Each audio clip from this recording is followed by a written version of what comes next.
Assalamualaikum warahmatullahi wabarakatuh.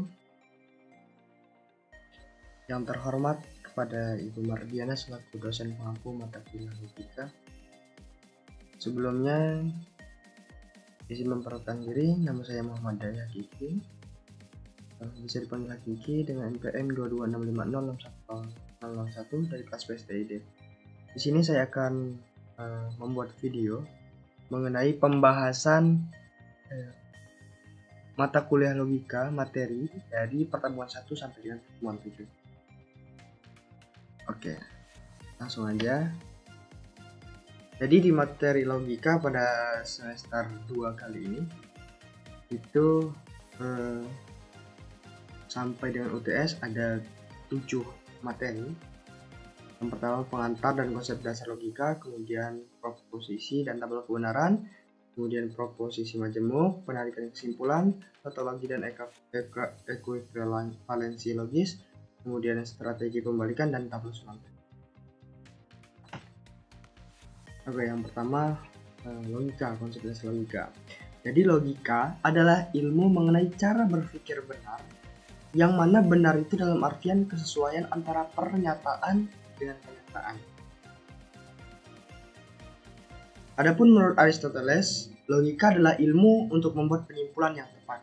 Menurutnya logika merupakan batu fondasi yang penting bagi semua jenis pengetahuan. Logika merupakan ilmu yang membantu kita dalam berpikir untuk mencapai kesimpulan dari berbagai pernyataan. Kemudian ada argumen. Argumen dikatakan valid atau benar jika argumen tersebut memenuhi syarat-syarat berikut ini. Yang pertama, jika premisnya benar, kesimpulannya juga pasti benar. Contoh dari argumen, jika saya rajin belajar, maka saya pintar. Kemudian premis kedua, saya rajin belajar, maka conclusionnya jadi saya pintar.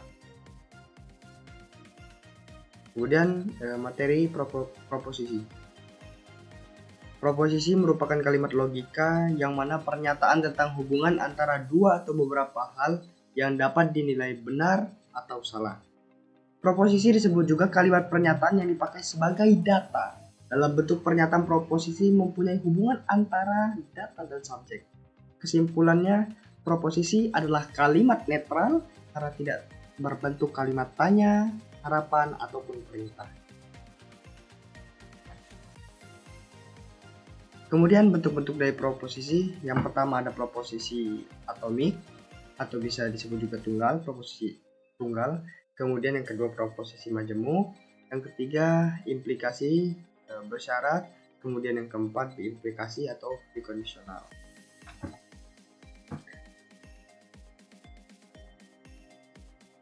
Tabel penghubung proposisi diantaranya ada negasi, disimbolkan dengan seperti tanda strif dan dibaca tidak atau bukan. Jadi misalnya ada premis saya pintar, jika dinegasikan maka saya tidak pintar gitu. Kemudian conjunction, ada konjungsi disimbolkan dengan seperti ini. Kemudian dibaca dan, selain itu ada disjungsi disimbolkan seperti huruf V, dibaca atau, kemudian implikasi dibaca jika maka, kemudian diimplikasi jika dan hanya jika.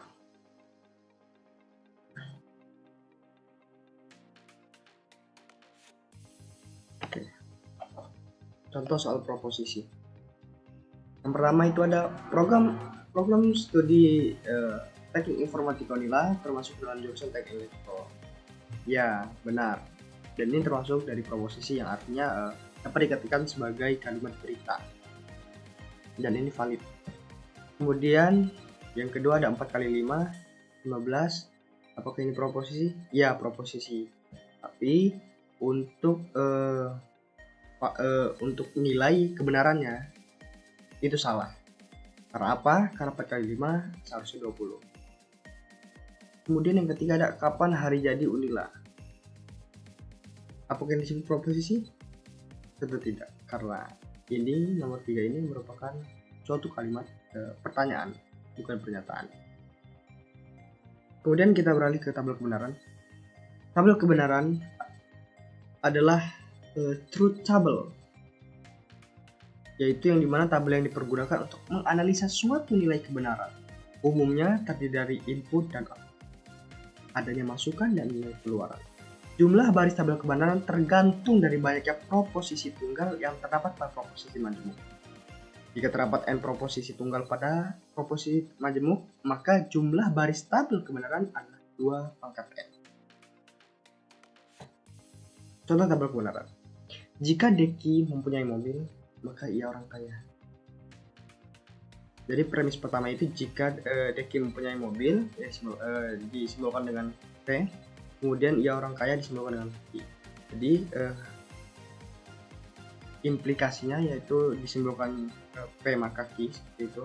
Jadi tabel kebenarannya untuk P awal karena ada dua proposisi tunggal, maka dipangkatkan 2 menjadi 4. Ada 4 baris. Untuk P benar-benar salah-salah, kemudian benar-salah. Dan P maka Q-nya untuk benar-benar bernilai benar dan benar salah bernilai salah, salah benar bernilai benar, salah bernilai benar. Itu untuk implikasi. Proposisi majemuk. Pada materi proposisi majemuk ini ada 4 macam proposisi majemuk, antaranya konjungsi, P dan Q dinotasikan seperti simbol seperti ini. Kemudian disjungsi seperti ini, kemudian ingkaran atau negasi yang sebelumnya sudah saya jelaskan yang bisa disimbolkan seperti ini, dan disjungsi eksklusif disimbolkan seperti ini. Oke, lanjut. Proposisi majemuk seperti tadi ada konjungsi, disjungsi. Pada slide kali ini menampilkan tabel kebenaran yang dimana konjungsi P dan Q itu tabel kebenarannya seperti ini. True dan true bernilai true, kemudian true false bernilai false, false bernilai false, false bernilai false. Jadi di konjungsi ini jika ada salah satu yang bernilai false, maka dia nilai akhirnya bernilai false juga. Seperti ini, false, maka P dan Q nya bernilai false. Kemudian disjungsi atau OR. Pada disjungsi, untuk nilai akhir yang bernilai false itu hanya berlaku jika premis 1 dan premis 2 bernilai false juga. Jadi apabila premis 1 bernilai false, premis 2 bernilai false, maka nilai akhir bernilai false. Selebihnya, apabila ada premis 1 yang bernilai false, premis 2 bernilai true, maka nilai akhirnya akan true. Berbeda dengan konjungsi.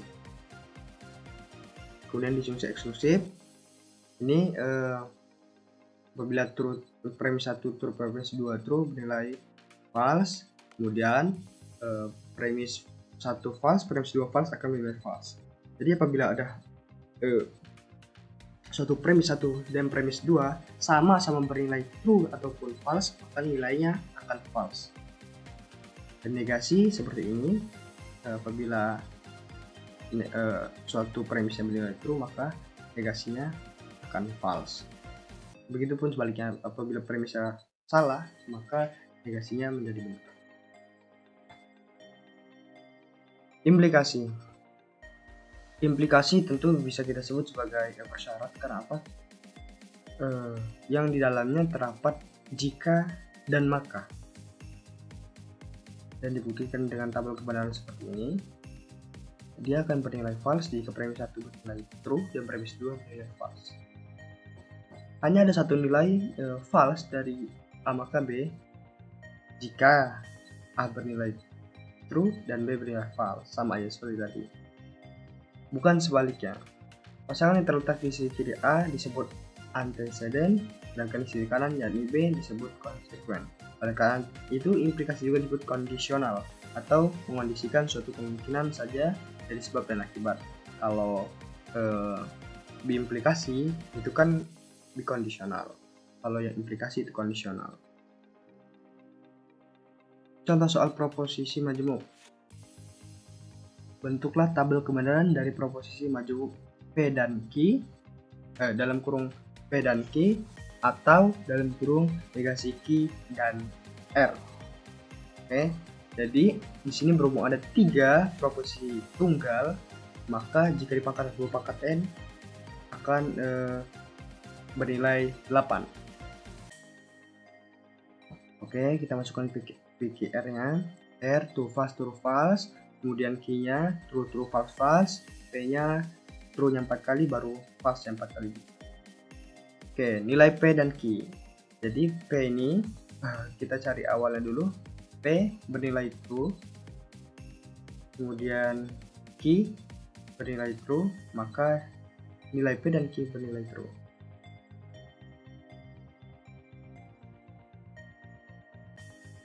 Setelah itu, begitupun selanjutnya. P bernilai true, Q bernilai true, maka nilai akhir true. P bernilai true, Q bernilai false, maka akan false. Begitupun sampai bawah. Negasi Q kita lihat Q-nya true, maka menjadi false, true menjadi false, false menjadi true, false menjadi true, true menjadi false. Begitupun sampai akhir. Terus negasi Q dan R. Jadi setelah dapat nilai di negasi Q, kita akan hubungkan dengan yang R di konjungsikan. Jadi false di sini dikonjungsikan dengan true di sini, maka akan bernilai false. Begitupun sampai dengan yang bawah. Setelah itu, setelah diselesaikan, maka dapat kita simpulkan di bagian akhir. P dan Q dari sini nilainya, kemudian negasi Q dan R dari sini nilainya, maka kita gabungkan dengan menggunakan disjungsi atau OR. Jadi P dan Q di sini bernilai true, kemudian negasi Q dan R di sini false. Jika OR maka akan bernilai true. Itu pun sampai bawah.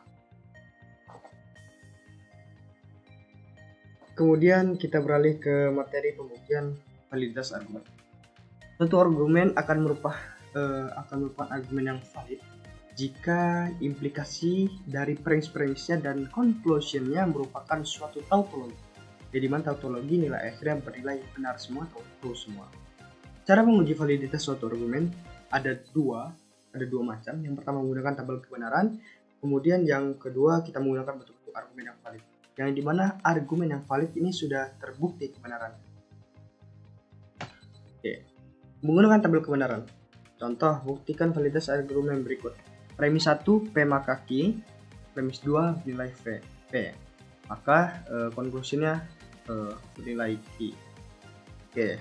Pada tabel kebenaran kita akan coba cek. Jadi P maka Q di sini ya. Nah, seperti tadi kan, ya jika premis 1 bernilai true, premis 2 bernilai false, maka nilainya bernilai false, selebihnya akan true. Oke, setelah ini didapatkan, kita konjungsikan dengan P, maka akan mendapat seperti ini. B true dikonjungsikan dengan true akan menjadi true, false dikonjungsikan dengan true akan bernilai false, true dengan false akan bernilai false, true dengan false akan bernilai false. Kemudian hasil akhirnya seperti ini. P maka Q bernilai true, kemudian dikonjungsikan dikonjungsikan dengan P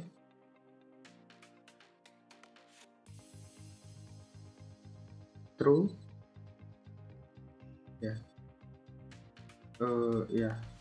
P maka Q dan P maka Q sini bernilai true, kemudian dikonjungsi dengan P bernilai true, kemudian true maka Q dan bernilai true.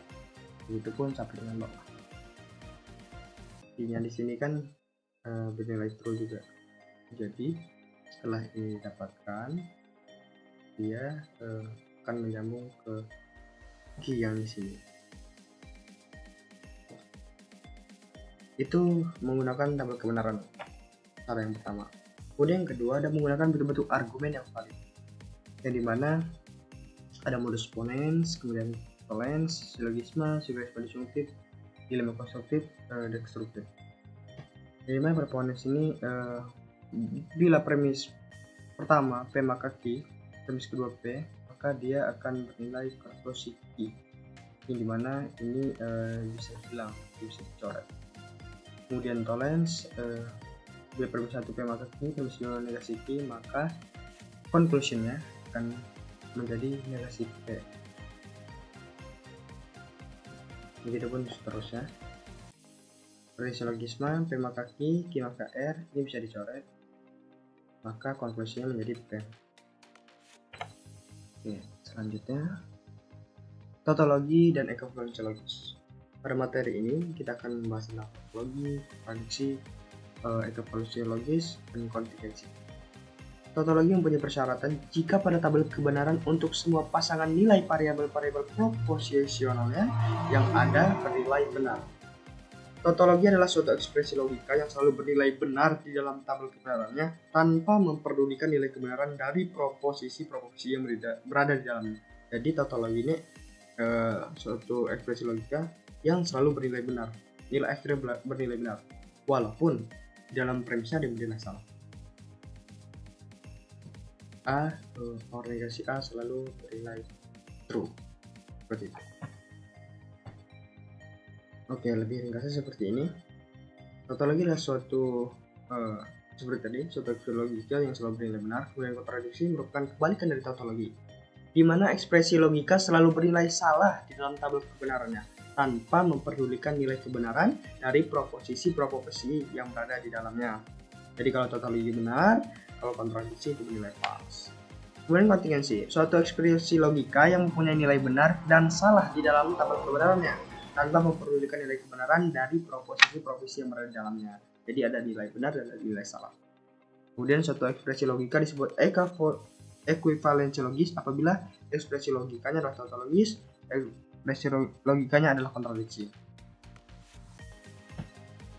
Oke, kemudian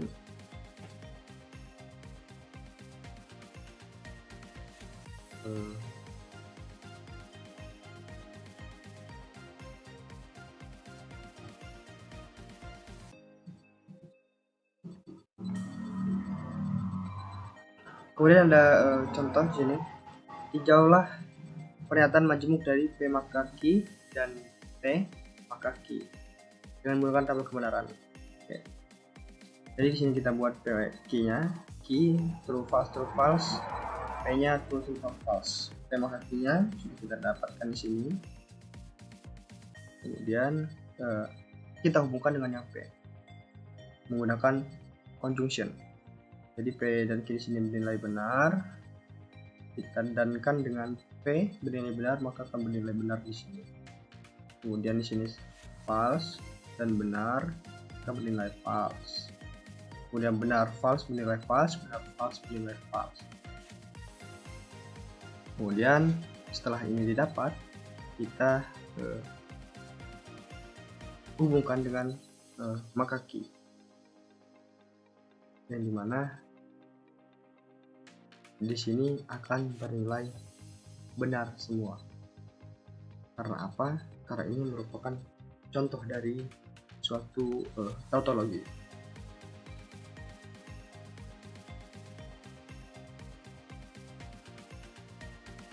Yang benar-benar benar, kemudian false benar-benar false benar-benar, salah benar, seperti itu.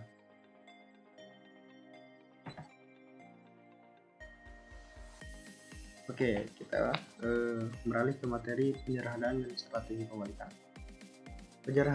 Penyederhanaan dilakukan menggunakan hukum-hukum logika. Proses penyederhanaan akan berhenti pada bentuk ekspresi logika yang paling sederhana dan tidak mungkin lain. Jadi mentok di terakhir itu yang tidak bisa disederhanakan lagi atau tidak bisa tidak bisa disederhanakan lagi, sehingga proses penyederhanaan berhenti di situ. Kemudian rangkai implikasi maka dan jika dapat diganti dengan rangkai dasar dan, or, atau dan negasi. Kemudian di strategi pembalikan atau refutation strategi. Strategi pembalikan digunakan untuk membuktikan validitas suatu ekspresi logika untuk argumen dan untuk memastikan nilai-nilai premis benar yang harus diikuti oleh kesimpulan yang benar. Teknik ini mirip seperti penyederhanaan.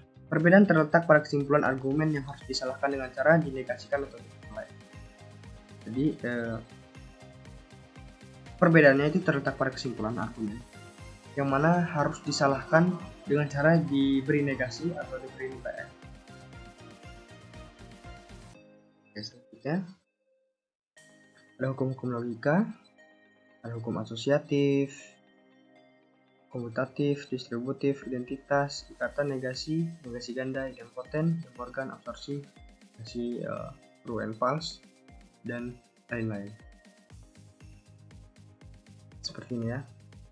Negasi ganda, negasi, kemudian negasi A, atau bernilai A, kemudian A or negasi A sama bernilai 1, kemudian jika menggunakan conjunction atau dan 0. Ini dapat kita lihat ya.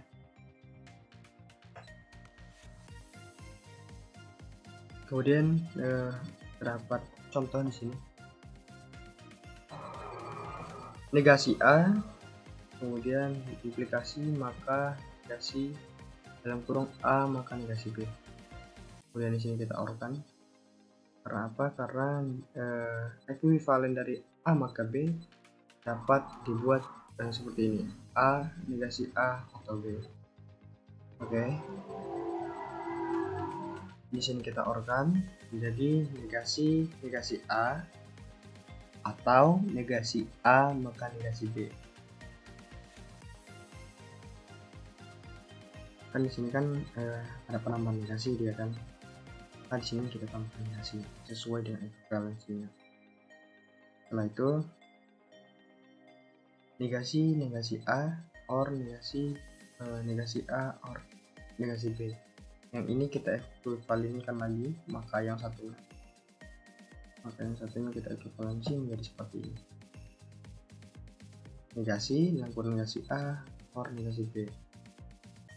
Kemudian negasi A or negasi A dan negasi B. Ini terdapat hukum De Morgan, dapat ditunjukkan di slide sebelumnya. Dan seperti ini. Maka didapatkan A or dalam kurung A dan B. Kemudian ada negasi ganda di sini, sehingga negasi ganda penyerapan, kemudian nilai akhirnya menjadi A.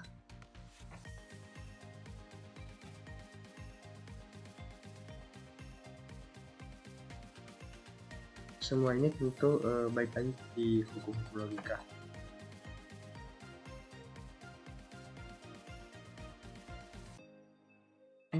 Lanjut, tabel semantik.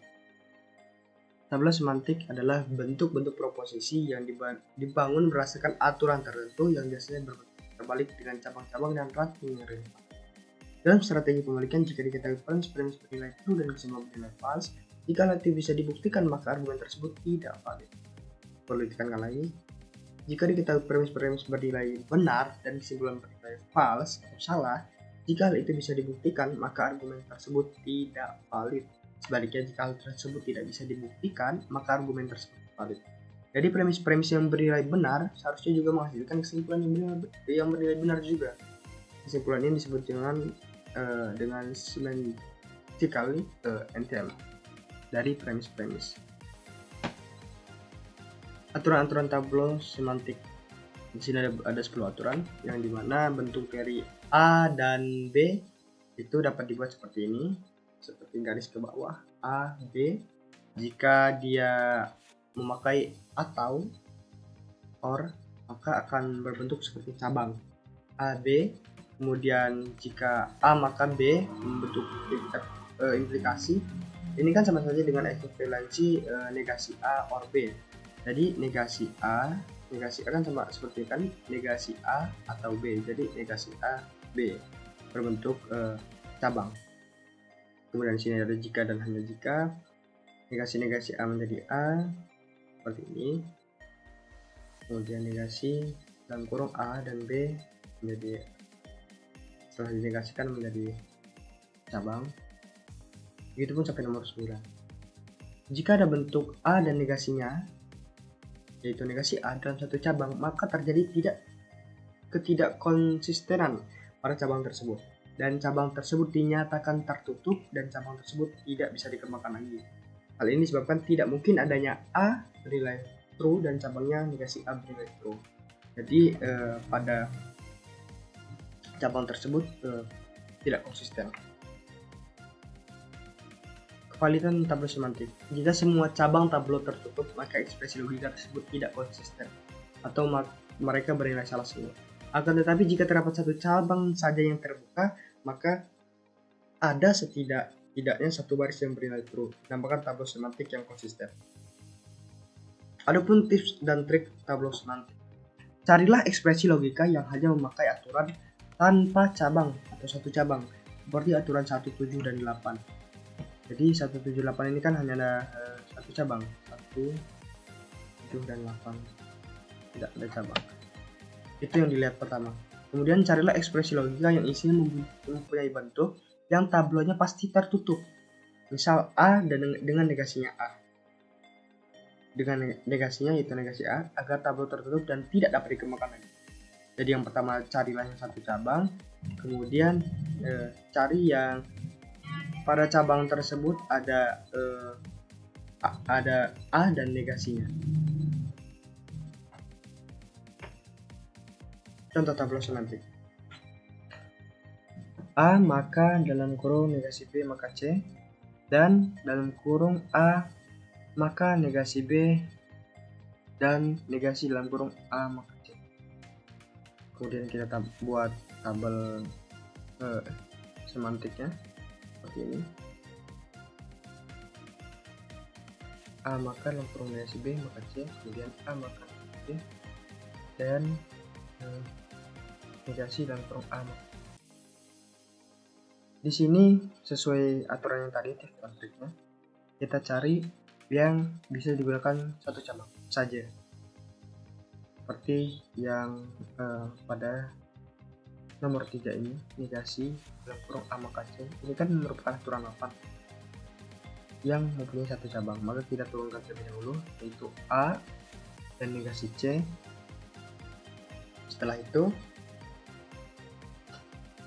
kita menggunakan aturan nomor 3 aturan 3 nomor 2, yaitu A maka negasi B, yang mana aturan 3 itu A maka B maka bernilai negasi A cabang B. Nah, jadi aturan 3 nomor 2. Nomor 2 ini jika sudah dengan aturan 3 maka akan menjadi negasi A dan negasi B. Kemudian ini kita tutup. Ini dapat opsional lah, kita tutup agar satu bisa jalan. Kemudian negasi B.